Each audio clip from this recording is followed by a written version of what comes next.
covered him with the towel, and he said, "Oh, you don't have to worry about the towel." And I said, "Yes, I do." So then what happened? He requested that I work on his abdomen. But the moment I went above his navel, he told me he didn't want me to work there. He wanted me to work lower. He just kept directing me to go lower and don't be scared. You can go in there, like. And I just started really freezing up at this point. Can you explain that? Like a wave just took over my body. I felt so hot. I was sweating. It was getting more and more clear that this is not what I signed up for. Deshaun Watson's Accusers is set to appear on an HBO Real Sports Tuesday.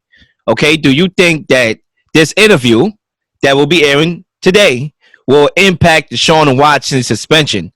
And I would love to start this off because as we talk about Deshaun Watson, one of the underrated things that has gone by that a lot of people is not talking about for good reasoning. When you make a transaction for a guy like Deshaun Watson with 22 accusers, of course, that's going to be the topic of conversation. But, Zach, I know you're probably going to disagree with me. You may not. But I don't see another impactful, decision other than my guy, Deshaun Watson. Or I won't call him my guy, but, I'm a fan of his game. I don't see a bigger impactful move. You can argue Russell Wilson, you can argue Devontae Adams, but I think Deshaun Watson will make the Browns significantly better, assuming that he plays a good substantial amount of games, and we're going to get into that in a few seconds. But is it going to impact the decision-making, this interview? Possibly.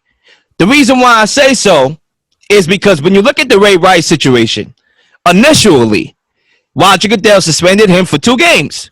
Before mass hysteria from the public. It was 2 games. And when the hysteria came around, we never seen this brother in the league again.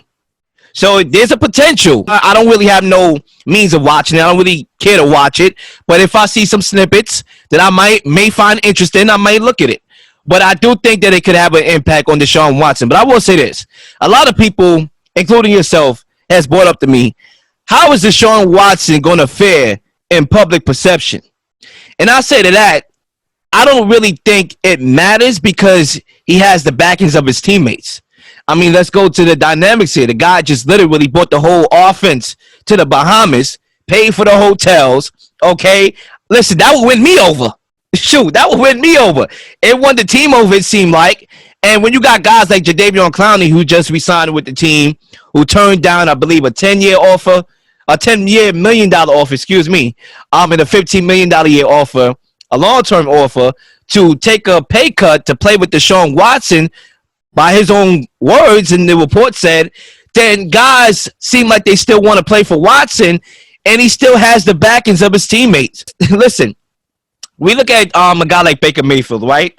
And how his teammates really didn't have his backing like that. Like, when have we ever seen a teammate really stand up for Baker? Odell Beckham Jr., we all know how that situation happened with the father, this, that, and the third. I mean, guys want to play for Deshaun Watson. So even in public opinion, it's negative. And the backlash is negative, which we all assume it would be for Deshaun Watson. I think him winning over the locker room, which I think he's maybe strategically is doing right now, but I think it will work as long as his teammates, when they go on road games, home games, got the backing of him, and they win games. I think Deshaun Watson will be okay from that perspective. But overall, before I send the watch to you, I still see Watson getting suspended 8 games. If I had to put on my prediction cap, my little Stradamus cap, I don't see a long-term 1-year, 2-year ban. And I'm interested in seeing how him not playing at all last year, how does that fare to this year? Now, you can say maybe not at all, right? He just sat out, but I don't know. Maybe you do look at last year and say, well, he sat out last year, so it kind of is a punishment in a sense, and we suspend him 6 games or 8 games. But I would definitely say 8 games for me, Zach. I think that's what it's going to come down to. Yeah, so one thing I want to bring up that I haven't heard a lot of people discuss this when it comes to this whole Deshaun Watson saga. And Will, I'm sure you remember this because we've discussed it many times on the show. Around the trade deadline, there was a report that came out in October, November, around there, that the Dolphins were all in on trading for Deshaun Watson. They basically came to an agreement, but they were just waiting on the civil suits. He's obviously Watson has not been, he's not going to be charged of any criminal charges, but he still has the 22 civil suits. And from a financial aspect, like those are going to play out. They should, like the thought was when he first got traded to Cleveland that those were going to be settled before the season and pretty soon. But those suits are still here. He's got 22 of them. And I'm still like a little confused how the Browns traded for this guy, gave up their whole future, gave him all that money with those still in the picture. And I say that because how these go down, like it's going to affect a lot of things. And I think one of those things is the suspension. And when I'm looking at this situation, like what happens if Goodell makes one decision, like I think we could agree, like no one really knows deep down what the number is ultimately going to be. But basically what I'm saying is, let's say he suspends him like 5 games or whatever, and then we get later news later in the season about these suits and he loses some, and that's not going to look good. Basically, the point I'm trying to make is I think this suspension and this decision is going to have a lot to do with public perception, not anything else really. Like, of course, like there are a lot of factors, but my main factor here is how is this going to look? Because I know the NFL has set a precedent and they've made like many controversial decisions in the past when it comes to this stuff. But I look at this situation as a new chance for the NFL because there are just a lot of factors here. If I'm looking at it from Roger Goodell's perspective, that really like wouldn't make me particularly happy. When you look at the way the Browns set up his contract, guaranteeing that he's only going to lose $1 million at most if he's suspended this year, like that's not going to sit well with Roger Goodell because all 31 other owners are calling him and complaining about it. When you look at this HBO thing that's going to go on tonight, like there's no doubt in my mind it's going to be pretty rough. And tomorrow morning, like Deshaun Watson's not going to look pretty good. It's going to be an ugly scene when we see those interviews tonight. And between like all these factors, like, I don't know. I just think that if I were to guess, I would think it's closer to a 10 to 12 game suspension than like a 5 to 6 game suspension. I could see 8, but there are just so many unknown factors here that I'm kind of just wondering, like, okay, is this going to be Roger Goodell's chance to really lay the hammer down when the Browns gave this guy a crazy amount of money, the most money any quarterback has ever seen, the way they set up the contract? And I just think also with Major League Baseball, Trevor Bauer only had one incident. It was one female, and he got suspended for 2 years. I think it wouldn't be a great look for the NFL if they only give this guy like a short suspension in that case. And I think in terms of last year, like it's important to remember Deshaun Watson sat out last year because he quit the Texans. He was done with the team. It had nothing to do with the legal situation. If he wanted to last year, he could have played. So to be honest, I don't think that's going to have any impact on this decision whatsoever. And I'm obviously really interested to see what happens as well as tonight. Well, I think for our listeners, it's very important for us to really explain the new process of a potential discipline for Deshaun Watson, because there is a new process in the NFL, which is not strictly regulated to Roger Goodell.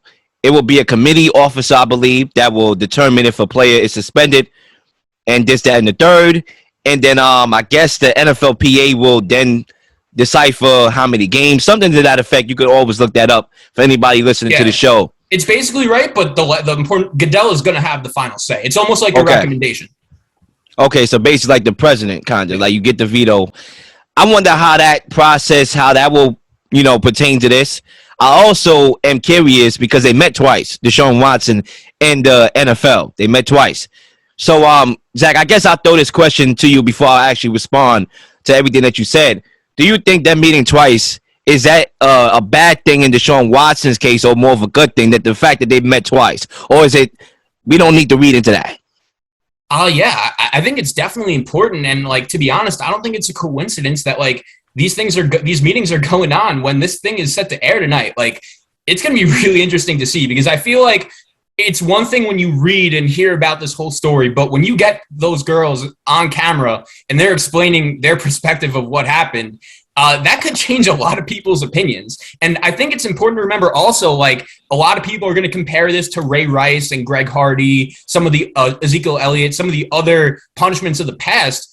The argument could be made, at least in Ezekiel Elliott's case, that what he did wasn't as close to as bad as what Deshaun Watson did. And the Cowboys spent a lot of time trying to fight that. And he got 6 games. And I don't think it would be a great look for the NFL to give Deshaun Watson a similar punishment around that. I don't think meeting with him necessarily, like, I don't think that helps his cause, because if, like, Goodell made a decision, like, he would have just came to it already, you know? And I think all of these factors going on, like, there's still just a lot of unknown questions in this scenario, which, like, once again, kind of makes me wonder, like, it is crazy that, like, trading for him was one thing, but giving him all this money guaranteed, the first fully guaranteed contract in the history of the NFL, like, to this guy right now, like, the league can't be if you're Roger Goodell, like, you can't be happy about that. If you're the owner of another team that's going to pay a quarterback that doesn't have any damage or baggage off the field, like, that can't be great. And one other final point I wanted to bring up, like, whether he's guilty or innocent, like, whatever happened, we're never going to know.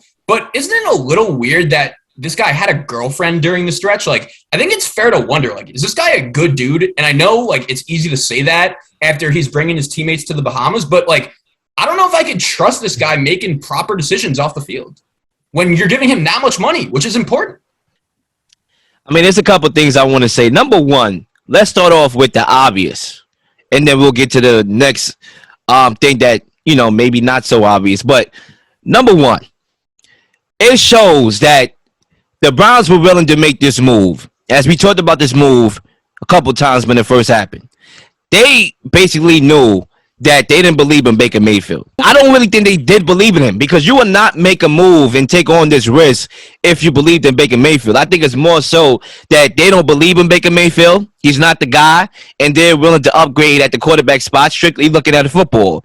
Which, you know, from that perspective, I could understand looking at football. All right, this quarterback on my team makes me a better team, a much, much better team than I was yesterday. And I think they have a right to think that. Deshaun Watson, believe it or not, allegations to the side, is a top 3 quarterback in the NFL, period. And arguably could be number 1. But, you know, a lot of people are going to go with the achievements, so I respect it. But at least number 3. And we've seen it so many times, right? Obviously, these are 2 different situations, 2 different sports, right? But we look at Golden State when they upgraded from my guy Harrison Barnes to bring in a guy like Kevin Durant. That's because they wanted to upgrade. And Harrison Barnes, you know, I ain't hear the brother come out. I mean, he knew. That was KD, bro. So Baker Mayfield is upset mainly is because of the allegations. Like, yo, you really brought this guy over here. This guy got 22 allegations. Or maybe he's just immature, which I really do feel like he's immature. But I think you have to respect it from that perspective. Yo, we trying to get better as a football team. That's just what it is. But another point. I find it hard to believe that the Browns will make this move with the sureness that they don't have anybody in the intel that knows what's going on. Like, you have to have somebody in the intel that really overlooked this situation, did thorough research, and kind of have a plug that kind of knows something that we don't know. Like, I mean, you won't make Browns, that move, bro. Like we're talking about the Cleveland Browns. Like, I think it's important to remember that. Like, this is a team that, with a somewhat new owner in Jimmy Haslam, like, to be honest, the only people that really know what happened are Deshaun Watson and the woman that were there, right? Like, those are really the only people that know what really happened. So I think it's impossible. Well, they probably I know they had a private investigator, so they said. And I believe them. I mean, I have to believe them. Otherwise, it's crazy, because you don't know how this situation could play out. But I think the key here is that Deshaun Watson won't be serving any jail time. And the worst case scenario is that he gets suspended 1 season. I think it's more so in the 8 to 10 game range. And in that situation, you brought in the insurance policy. You brought in Joshua Dobbs. You brought in, you know, my guy from the Patriots, Jacoby Brissett, right? You brought in that dude. And I think if you're the Browns, you prepared for life without Deshaun Watson for the couple games that you're going to be without him, and then you will say, all right, we'll pass through that storm, right? The documentary's airing tonight. It's going to be massive backlash throughout the week. So, that's the little punch that we got to get over, that storm we got to get over.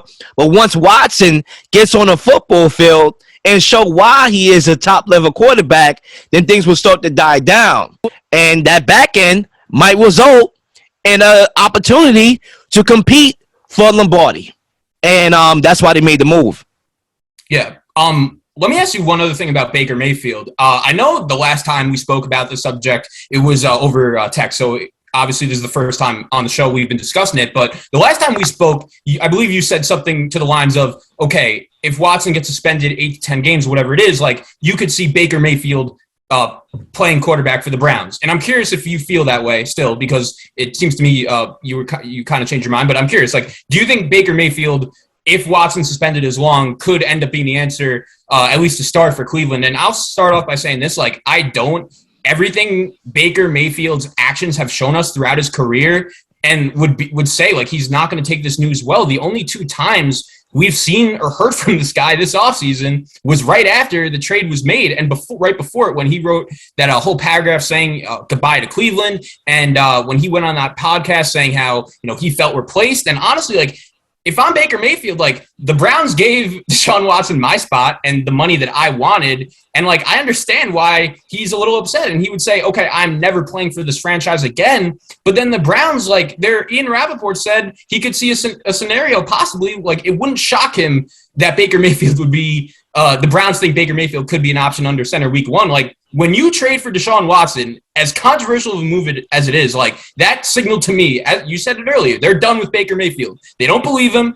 And to me, like, it's very interesting that he's still around. And honestly, if I'm Baker Mayfield looking at it from his perspective, and I'm still a Brown, I'm doing whatever I can to force them to get rid of me. I'm showing up to camp. I'm almost like being annoying. I'm trying to force their hand and seeing what they're really going to do with me, because I'll throw one more situation out there, Lil. What happens if this guy does start the first 8-9 games and plays really well? I know he didn't play well last year, but let's just say it happens. He's a former number 1 overall pick. He's led the Browns to a playoffs before. What happens if Baker leads the Browns with this very talented roster to a 6-2 start? And all of a sudden you're just going to dump that guy for Deshaun Watson, who with 22 allegations, like that might not be a great look either. So I'm curious for your opinion on Baker's future with the Browns with the time we got. Couple things before we head out of here for a commercial break.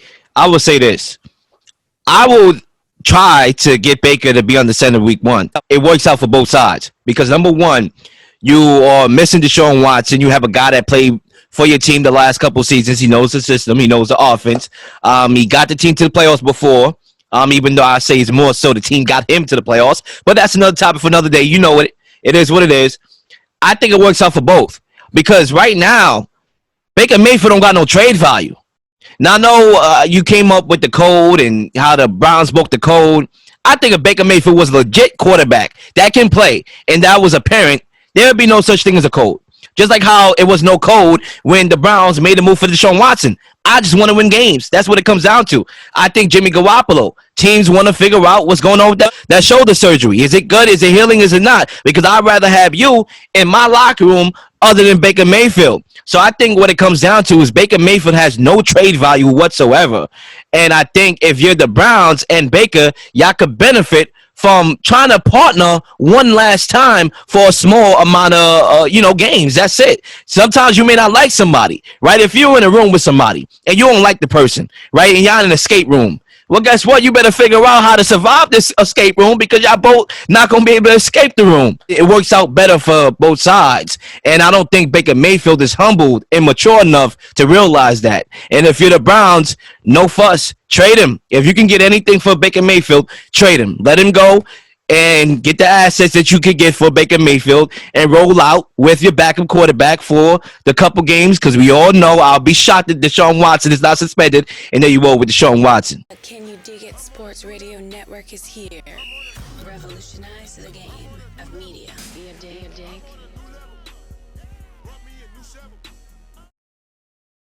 Ladies and gentlemen, I know y'all not getting tired of watching In the Huddle over and over again, so like and subscribe to the channel and receive these new notifications of new uploaded content that will be coming your way. ladies and gentlemen, enjoy the rest of your day.